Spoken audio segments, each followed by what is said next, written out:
کیا مطلب؟ بس لا الہ الا اللہ کہہ لیا تو جنت میں جائے گا، اپنا نماز کی ضرورت نہ روزے کی ضرورت، ایسا ہے؟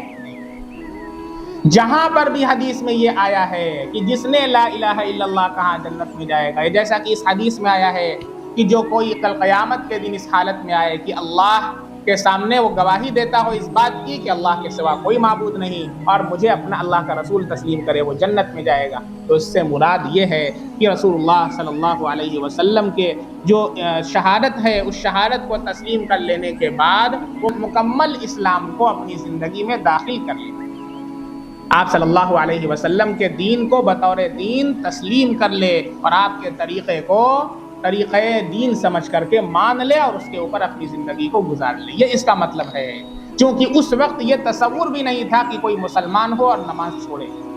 اس وقت یہ تصور بھی نہیں تھا کہ کوئی اللہ کے نبی صلی اللہ علیہ وسلم کے ہاتھ میں اسلام لے آئے اور پھر اس کے اوپر زکوٰۃ فرض ہے تو زکوٰۃ نہ ادا کرے،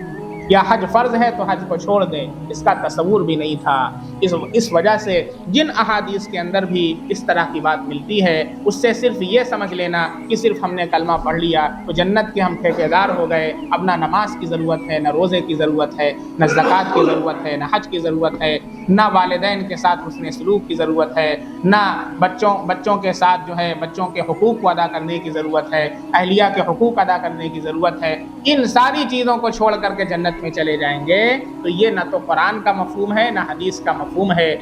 اس لیے رسول اللہ صلی اللہ علیہ وسلم نے جن احادیث میں یہ فرمایا ہے ان سے مراد کیا ہے؟ ان سے مراد آپ صلی اللہ علیہ وسلم کی دعوت ایمان کو قبول کر لینا اور آپ کے لائے ہوئے دین اسلام کو اپنا دین بنا لینا ہے، یہ مراد ہے۔